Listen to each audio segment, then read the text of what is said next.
Nobel prize winners தான் செய்யறாங்க, Nobel prize வாங்கியிருக்கிறாங்க. இதெல்லாம் உங்களுக்கு என்ன சொல்லப்படுதுன்னா, என்னடா நேரம் போக வந்து களத்தை எடுத்துருக்கான்னு நினைக்க கூடாது. இதெல்லாம் கரண்ட் அப்டேட்ஸ் நீங்கள் அப்டேட் பண்ணி பார்க்கணும். ஓஹோ, இப்படிப்பட்ட நோபல் பிரைஸ்லாம் வாங்கியிருக்கிறாங்க.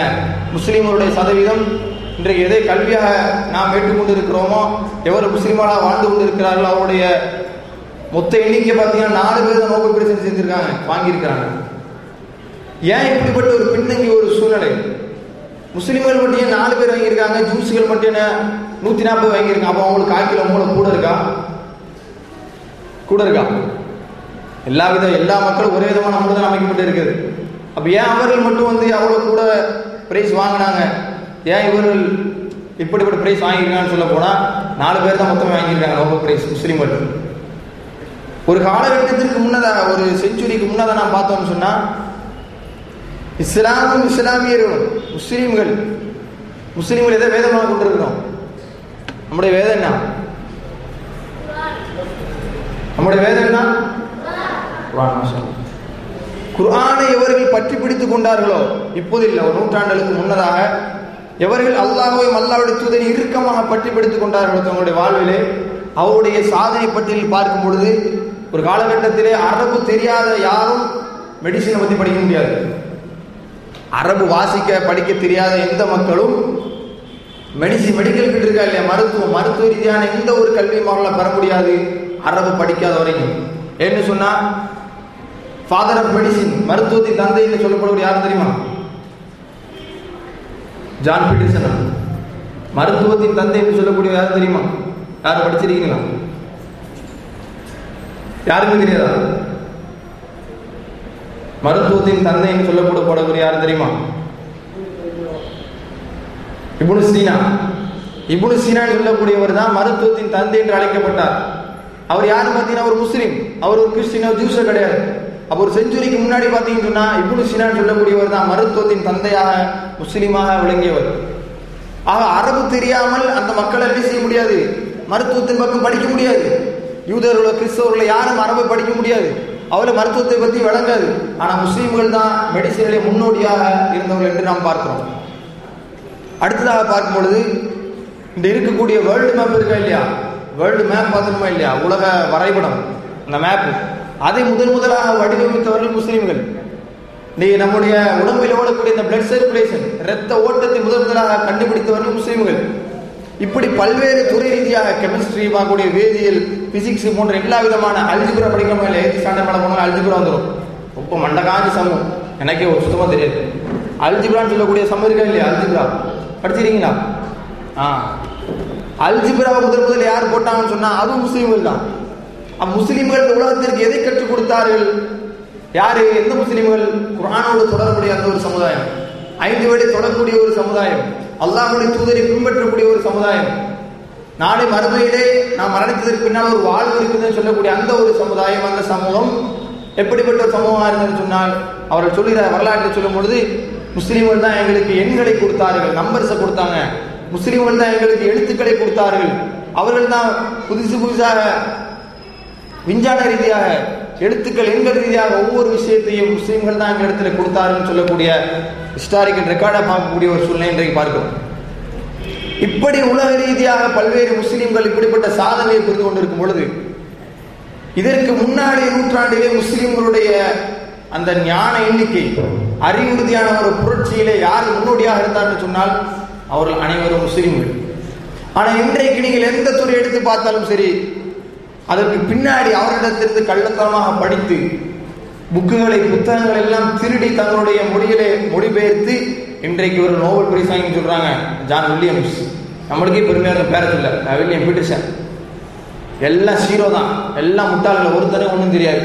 ஆரம்பம் பேசிக்கிறதுக்கு பார்த்தீங்கன்னா முஸ்லீம் அறிஞரிடத்திலிருந்து காப்பீடிக்கப்பட்ட, இஸ்லாத்திலிருந்து திருடப்பட்ட ஒவ்வொரு புத்தகங்கள் தான் நாளை இவர்களை நோபல் பிரைஸாக மாற்றியது என்ற சூழ்நிலை பார்க்கிறோம். அப்படியானால் இப்படி சொல்லக்கூடிய சமூகம் எதுக்குன்னு சொன்னா, இன்னைக்கு நாம படிச்சு கொண்டு இருக்கிறோம், மதரசால படிக்கிறோம், ஸ்கூல்ல படிக்கிறோம், காலேஜில் படிச்சு கொண்டு இருக்கிறோம். அப்ப இஸ்லாமிய மாணவர்களாக இருக்கக்கூடிய நம்மளுக்கு மத்தியில் இருக்கக்கூடிய லட்சியம் என்ன? இஸ்லாமிய மாணவர்களாக உலகத்திலே பல்வேறு சமய மக்கள் வாழ்றாங்க, இந்துக்கள் வாழ்றாங்க, கிறிஸ்தவ சகோதரர்கள் வாழ்றாங்க, இன்னும் பல்வேறு சமூகங்கள் இந்த மக்கள் மத்தியிலே வாழ்ந்து கொண்டு இருக்கிறது.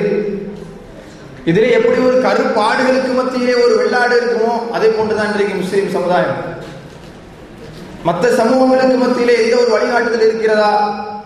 மற்ற சமூகங்களுக்கு மத்தியிலே அவர்களுக்கு ஏதாவது தெல்ல தெளிவான ஒரு பாதை இருக்கிறதா என்று பார்த்தால் யாருக்குமே தெரியாது. உதாரணமாக ஒரு சேட்டலைட் எவராங்க இல்லையா, ஒரு சேட்டலைட் எவராங்க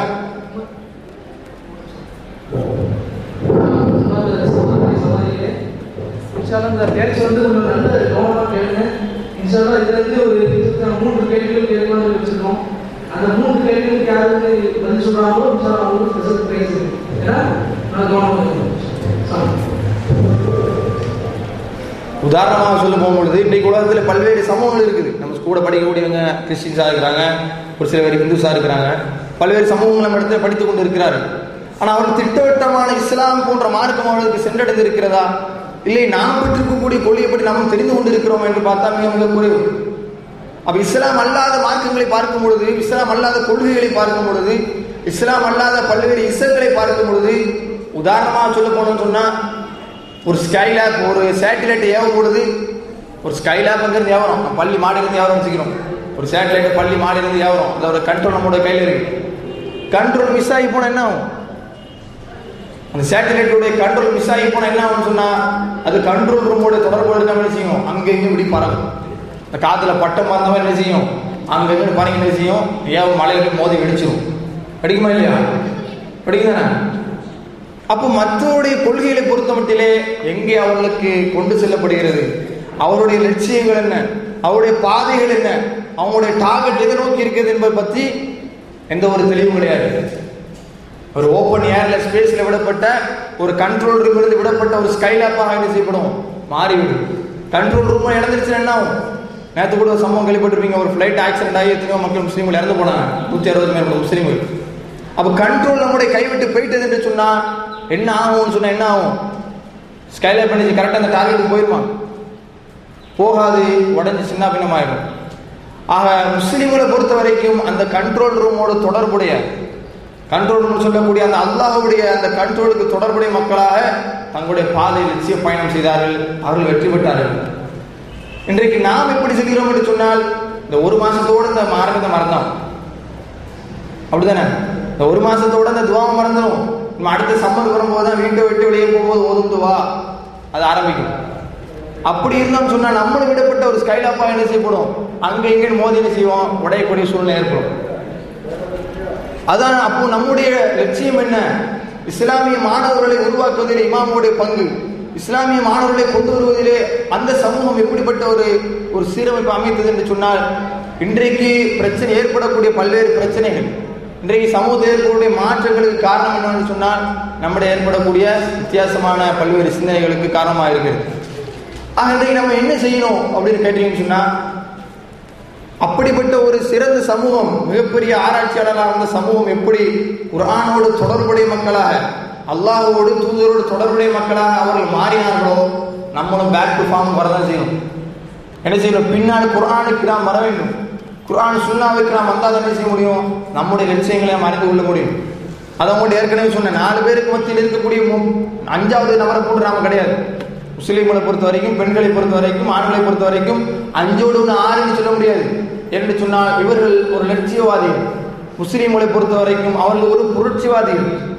ஒரு முஸ்லீம் 1000 பேர் ஏற்படுத்தக்கூடிய ஒரு பிரச்சாரத்தின் மூலமாக ஏற்படுத்தக்கூடிய ஒரு தாக்கத்தை ஒரு முஸ்லீம் என்ன செய்வான், தான் வாழ்ந்து காட்டுவதன் மூலமாக 1000 இடத்திலே அவர்கள் பிரதிபலிக்கக்கூடியவனாக இருப்பான். சரி, அப்படிப்பட்ட அன்றைய ஒரு சூழ்நிலை விட்டுருங்க. அன்றைக்கு இருக்கக்கூடிய சூழ்நிலை அது ஒரு ஒரு 2 செஞ்சுரி முன்னாடி போயிடுச்சு. இப்போ ரீசெண்டாக இன்றைக்கு உலகத்தில் வாழ்ந்து இருக்கக்கூடிய பெண்களுடைய நிலை, பெண்களாக இருக்கக்கூடிய சகோதரிகள் எப்படிப்பட்ட ஒரு கல்வித்துறையில் அவருடைய லட்சியங்கள், அவருடைய டார்கெட் எந்த அளவுக்கு அணைந்திருக்கா என்று சொன்னால், ஆஃபியா சித்திகி என்று சொல்லக்கூடிய ஒரு பெண்மணி, ஆஃபியா சித்திகி என்று சொல்லக்கூடிய ஒரு பெண்மணி பாகிஸ்தானில் பிறக்கிறார்கள். பிறந்து தன்னுடைய நியூராலஜி சொல்லுவாங்களே இல்லையா, நரம்பு சம்பந்தப்பட்ட நியூரோ சயின்டிஸ்டாக என்ன செய்யறாங்க, மாறுகிறார்கள். மாறி நல்லா புரிஞ்சுக்கிறங்க, இன்றைக்கு இருக்கக்கூடிய உதாரணமாக நம்ம போய் உலகத்தில் ரொம்ப படித்த மக்கள் எங்கே இருக்காங்க பார்த்தா அமெரிக்காவில் இருக்காங்க, வேற எங்கே இருக்காங்க, ஜெர்மனி, வேற யூகேல இருக்காங்க, லண்டனில் இருக்காங்க. அப்போ இந்த வெள்ளைக்காரர்களை பார்க்கும் பொழுது ரொம்ப படித்தவங்க, இவர்கள்லாம் ரொம்ப அறிவுறுதியான புரட்சி ஏற்படுத்தியவர்கள் சொன்னால் அது ரொம்ப தவறான ஒரு விஷயம். அப்போ இந்த பெண்மணி ஆஃபியா சித்திக் என்று சொல்லக்கூடிய இந்த பெண்மணியோட வரலாற்றை பார்க்கும் பொழுது இன்றைக்கு இருக்கக்கூடிய அமெரிக்காவில் எத்தனை சயின்டிஸ்ட் இருக்கிறாங்க, நாசா போன்ற விஞ்ஞான தளங்கள் எவ்வளவு பெரிய ரீசெண்டாக ரொம்ப டெக்னாலஜி வளர்ந்து கொண்டு இருக்கிறது. அந்த ஆஃபியா சித்திக்கு படித்த படிப்பை போன்று, அந்த ஆஃபியா சித்திக்குன்னு சொல்லக்கூடிய அந்த பெண்மணி படித்த அந்த படிப்பை போன்று, அவங்க வாங்கிய சர்டிபிகேட்டை போன்று இன்றைய தினத்தில் இந்த ஞாயிற்றுக்கிழமை வரைக்கும் யாரும் அந்த ஒரு லட்சியத்தை அடைவதாக இல்லை. அமெரிக்காவுடைய சிட்டிசன்ல யாருமே அந்த அளவுக்கு படிச்ச மக்கள் கிடையாது ஆஃபியா சித்திக்கை தவிர. ஒரு 5 டிகிரி வாங்கியிருப்பாங்க, ஒரு 10 டிகிரி வாங்கியிருப்பாங்க. ஆயிஷா ஆஃபியா சித்திக்கை பொறுத்தவரைக்கும் 70க்கும் மேற்பட்ட டிகிரி வாங்கியிருக்காங்க. ஒரு நியூரோ சயின்டிஸ்ட். அமெரிக்காவில் அவரை போன்று படித்த மக்கள் இன்று வரைக்கும் கிடையாது. அப்போ நம்முடைய பாதை எப்படி இருக்கிறது? குறிப்பாக சகோதரிகள் நன்றாக கவனிக்க வேண்டும். அப்போ நம்முடைய விஷயங்கள் எப்படி இருந்து கொண்டு இருக்கிறது? அப்போ நாம் ஏதோ ஒரு விஷயத்தை நோக்கி பயணிக்கிறோமா, இல்லை என்று சொன்னால் ஒரு பாதையை நோக்கி நாம் சென்று கொண்டு இருக்கிறோமா என்று சொன்னால், இல்லை அதெல்லாம் எங்களுக்கு முடியாதுங்க, எங்களுக்கு வந்து 3ஆவதுலேருந்து பள்ளிக்கு வர ரொம்ப கஷ்டமா இருக்கு அப்படின்னு சொல்லக்கூடிய ஒரு சூழ்நிலை மாறிவிடக்கூடாது. அவர்களை போன்ற லட்சிய பெண்மணியாளா நாம் மாறாத வரைக்கும் நம்ம என்ன செய்ய முடியாது, நம்மை நாம் சீர்படுத்த முடியாது, இந்த சமூகத்தை என்ன செய்ய முடியாது, நன்றாக திருத்தவும் முடியாது. அப்ப அடுத்ததாக உங்களுடைய ரேஞ்சுக்கு நான் ஒரு சம்பவம் சொல்றேன். இன்றைக்கு கேரளால எந்த இடம் மலப்புரம் சொல்லக்கூடிய ஒரு ஏரியால, கேரளால இங்க இருந்து ஒரு 75 கிலோமீட்டர் தாண்டி போனா கேரளா நம்மளுக்கு. அதுல ஹன்னான்னு சொல்லக்கூடிய 10வது வகுப்பு படிக்கக்கூடிய 10th ஸ்டாண்டர்ட் படிக்கக்கூடிய ஒரு பெண்ணு, ஒரு குழந்தை 10th ஸ்டாண்டர்ட் படிக்கிறான். அவ ஏற்படுத்தின சயின்ஸ் ரீதியான ஒரு புரட்சி கண்டுபிடிப்பின் காரணமாக அந்த பால்வழி சொல்லுவாங்க, மில்கி வே சொல்லக்கூடிய அந்த வழியில அந்த ஒரு ஹன்னான்னு சொல்லக்கூடிய கேரளா வச்சிருந்த மலப்புறத்தை சார்ந்த அந்த பெண் ஏற்படுத்திய அந்த புதுவிதமான கண்டுபிடிப்பு அப்துல் கலாம் சொல்றாரு. அப்துல் கலாம் தெரியும் தானே, எவ்வளவு பெரிய முடி வச்சிருப்பாரு, சாமியார் மாதிரி இருப்பாரு. அவர் சொல்றாரு, அந்த பெண்ணுக்கு தெரியும் சம்பவம் எனக்கு தெரியாது அப்படிங்கிறாரு. அந்த ஹன்னான்னு சொல்லக்கூடிய அந்த ஒரு 10 வயது சிறுமி நம்மளை போல படிக்கிறாங்க. நம்மளும் 10ஆம் கிளாஸ் படிச்சிருக்கிறோம், 11th படிச்சிருக்கிறோம். இன்னும் என்ன செய்யறோம், அதே துவாவை தான் படிக்கிறோம். பள்ளி விட்டு வெளியே போகும்போது, பள்ளி உள்ள வரும்பொழுது, தூங்கும் போது ஓதும் துவா, சாப்பிடும் போது ஓதும் துவா, சரியான பெரிய துவா, பிஸ்மில்லா, ரொம்ப பெருசு. அப்ப அந்த பெண்ணு பாருங்க, 10ஆம் கிளாஸ் படிக்கக்கூடிய அந்த ஒரு பெண்ணு, ஹன்னான்னு சொல்லக்கூடிய பெண்ணு சயின்ஸ் ரீதியாக ஏற்படுத்தின புரட்சியின் காரணமாக அந்த கேரளா கவர்மெண்ட் இன்னைக்கு அவங்களோட யூஎஸ்ஐ அனுப்புறதுக்கு வெறும் 10th ஸ்டாண்டர்ட் தான் படிச்சிருக்காங்க. 10th படிக்கக்கூடிய அந்த பிள்ளை. அப்போ இவர்கள் எல்லாம் ஒரு சில சாதனை நோக்கி போயிட்டு இருக்கிறாங்க. நாம சுதாரிப்பாக இருக்க வேண்டும். நாம் கல்வியில் என்ன செய்யணும், முன்னோக்கி என்ன செய்யணும், நம்ம போகக்கூடிய ஒரு சூழ்நிலை ஏற்படுத்தணும். அதே போன்று இன்னொரு சம்பவம் பார்த்தீங்கன்னு சொன்னா, இன்றைக்கு முஸ்லீம்களாக இருக்கக்கூடிய பெண்கள், முஸ்லீம்களாக இருக்கக்கூடிய இளைஞர்கள், இவர்கள் எதை நோக்கி போகிறார்கள் என்று சொன்னால், சூப்பராக ட்ரெஸ் பண்ணணும், அதில் எந்த குறையும் கிடையாது, யாருக்கு எந்த விதமான தடையும் கிடையாது, இஸ்லாம் தடை விதிக்கவில்லை. ஆனால் ஒரு சில கட்டுப்பாடுகளுக்கு உட்பட்டு. அப்போ டிவியில் வரும்போது ஃபாரின்ல பார்க்குறாங்க, அவன் டிஷர்ட் ஜீன்ஸ்லாம் போடும்போது சூப்பராக இருக்க, நம்மளும் மாட்டிடும் அப்படிங்கிற சூழ்நிலை செய்யப்படுது. இவருடைய திங்கிங் எங்கே போகுது, அங்கே நோக்கி போகுது. நம்ம என்ன செய்வோம், இதே போல நம்ம என்ன பண்ணுவோம், நம்மளோட ஃபெஸ்டிவலை கொண்டாடுவோம், பர்த்டே கொண்டாடுவோம், இல்லை பல்வேறு விஷயங்களை செய்வோம் அப்படின்னு சொல்லி. ஆனால் இன்றைக்கு யுவான் டெக்லின்னு சொல்லக்கூடிய அமெரிக்காவில் இருக்கக்கூடிய ஒரு பிரிட்டிஷோட ஜேர்னலிஸ்ட், அவங்க ஒரு பத்திரிகை நிருபர் என்ன செய்யறாங்கன்னா, இஸ்லாத்துக்கு வராங்க. இஸ்லாத்தினுடைய கோட்பாடுகளை பார்த்து, இஸ்லாம் சொல்லக்கூடிய விஷயங்களை பார்த்து, அல்லாஹ் சொல்லக்கூடிய அந்த வாழ்க்கை ரீதியான சம்பந்தப்பட்ட அனைத்து விஷயங்களை பார்த்து, யுவான் டெக்லின்னு சொல்லக்கூடிய ஒரு பெண் என்ன செய்றாங்க, ஒரு பத்திரிகை நிருபர் இஸ்லாத்தை நோக்கி வராங்க. அவர்கள் செய்த புரட்சி என்ன என்று சொன்னா, இன்றைக்கு பிரான்ஸ் எடுத்துக்கிட்டீங்கன்னு சொன்னா, இன்னைக்கு இந்தியா பொறுத்தவரைக்கும் எந்த விதமான பிரச்சனையும் கிடையாது. நீங்க ஹிஜாபை போட்டு போகலாம், புர்கா அணிஞ்சு போகலாம். ஆனால் பிரான்ஸை பொறுத்த வரைக்கும் நேற்று முன்னாடி நியூஸ் நீங்க பார்த்துக்கலாம், ஒரு பெண் வந்து ஒரு மார்க்கெட்ல நினைச்சாங்க, ஹிஜாபோடு இருக்கிறாங்க, புர்காவோட இருக்கிறாங்க. அதை பார்த்துட்டு ஒரு பெண்மணி நினைச்சா, பிரான்ஸோட பெண்மணி, அவன் சரியா லூஸா இருப்பான்னு நினைக்கிறாங்க. அந்த பெண்ணு போடுற ஹிஜாப் பிடிச்சி கிழிக்கிறான். எப்படி நீ போடலாம், பிரான்ஸ்ல வந்து ஹிஜாபுக்கு தடை இருக்குது, பிரான்ஸ்ல வந்து நினைச்சக்கூடாது, புர்கா போடக்கூடாதுன்னு சொல்றாங்க. ஆனால் மேற்குலக நாகரிகம், இவர்கள் ஜீன்ஸ் பண்ண டிஷர்ட் போட்டு, இஸ்லாம் என்று அவங்களுக்கு என்ன தெரியாது, மார்க்கம் என்று என்னன்னு தெரியாது, அப்படிப்பட்ட சூழ்நிலை வாழ்ந்த யுவான் டெக்லின்னு சொல்லக்கூடிய அந்த பெண் சொல்றாங்க, பிரான்ஸுக்கு அடுத்த வாரம் நாங்கள் போவோம், துனிசியாவுக்கு அடுத்த வாரம் நாங்கள் போவோம். அவங்க பேட்டி கொடுக்குறாங்க. அவங்க சொல்றாங்க, பிரான்ஸ்ல வந்து ரொம்ப ஹிஜாபுக்கு ரொம்ப பிரச்சனை இருக்குதா, நீங்க போய் என்ன செய்ய போறீங்க?